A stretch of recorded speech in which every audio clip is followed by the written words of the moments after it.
Hello అండి. Welcome to my channel. ఈరోజు నేను పనసతొనల బిర్యానీ చేయబోతున్నానండి. స్వీట్‌గా, ఘాటుగా చాలా బావుంటుంది టేస్ట్. హెల్తీ కూడా చాలా మంచిదండి. ముందుగా మనం ఒక వెడల్పాటి గిన్నె కానీ, కడాయి కానీ తీసుకొని దాన్ని పొయ్యి పైన పెట్టుకొని, ఒక స్పూన్ నెయ్యి వేసుకోవాలండి. అలాగే ఒక స్పూన్ ఆయిల్ వేసుకోవాలి. మొత్తం నెయ్యి వేసుకునే కంటే ఇలా హాఫ్ నెయ్యి, హాఫ్ ఆయిల్ వేసుకోవడం వల్ల చాలా టేస్టీగా ఉంటుంది. మనం ఇది వేడయిన తర్వాత మసాలా దినుసులు వేసుకోవాలండి. నేను మసాలా దినుసులు వాడుతున్నాను. హోల్ గరం మసాలా దినుసులు. మనం తీసుకునే క్వాంటిటీని బట్టి మనం ఇవన్నీ వేసుకోవచ్చండి.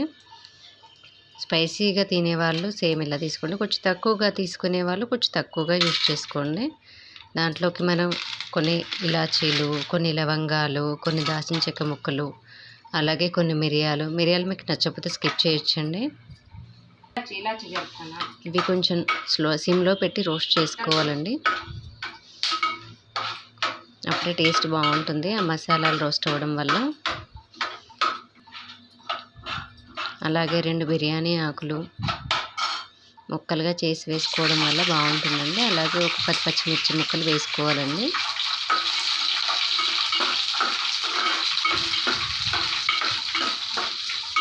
ఈ పచ్చిమిర్చి స్పైసీవి కాదండి, కొంచెం తక్కువగా ఉంటాయి, అందుకని నేను ఎక్కువగా వేసుకున్నాను. ఇప్పుడు మనం దీంట్లోకి ఒక హాఫ్ టీ స్పూన్ సాజీర వేసుకున్నామండి.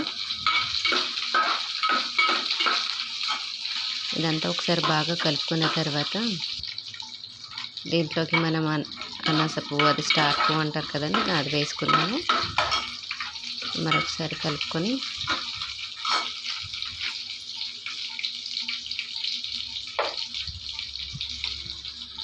కొంచెం ఫ్రై అవనివ్వాలండి. ఇది కొంచెం ఫ్రై అవుతుంటే మధ్యలోకి అనాస పువ్వు ఉంటుంది కదండి, ఇంకోటి అది కూడా వేసుకోవాలండి. స్మాష్ చేసుకొని ఇది చాలా బాగుంటుంది. అలాగే సన్నగా తరిగి పెట్టుకున్న ఒక మీడియం ఉల్లిపాయను అందులోకి వేసుకోవాలి.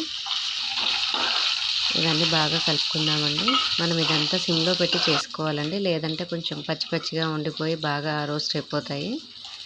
అలాగే ఒక 2 క్యారెట్ని చిన్న ముక్కలుగా తరిగి వేసుకుందాము. దీంట్లోకి మనం ఇప్పుడు సాల్ట్ యాడ్ చేసుకుందామండి. మీరు మీ టేస్ట్కి తగ్గట్టుగా సాల్ట్ యాడ్ చేసుకోండి.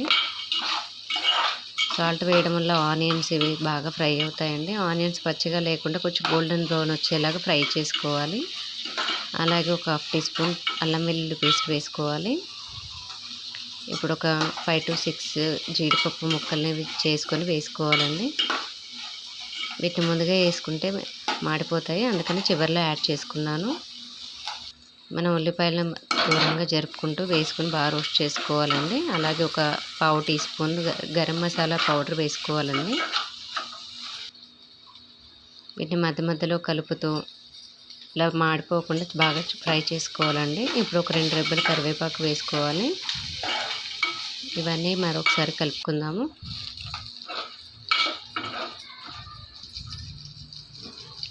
ఇప్పుడు దీంట్లోకి పనసతొనల ముక్కలు వేసుకోవాలండి. తొనల్లా కాకుండా ముక్కలుగా కట్ చేసుకోవాలి. మీకు ఎంత వీలైతే అంత చిన్న ముక్కలుగా కట్ చేసుకొని వేసుకోవడం వల్ల చూడడానికి బాగుంటుంది. అలానే బాగా సన్నగా తరుక్కోకూడదండి, మీడియంగా కట్ చేసుకోవాలి.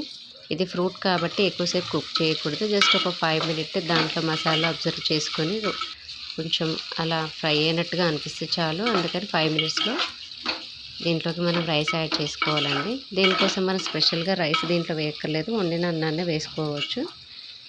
బాస్మతి రైసే కాకుండా నార్మల్ రైస్ని కూడా తీసుకోవచ్చు అండి. నేను ఇక్కడ నార్మల్ రైసే తీసుకుంటున్నాను.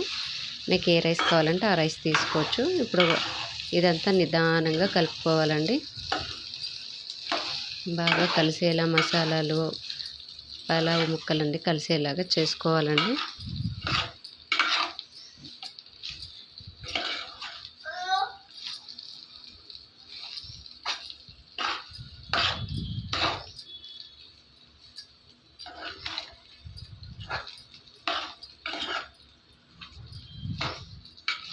దీంట్లో కావాలంటే మనం చిల్లీ పౌడర్ కూడా లైట్గా యాడ్ చేసుకోవచ్చు అండి.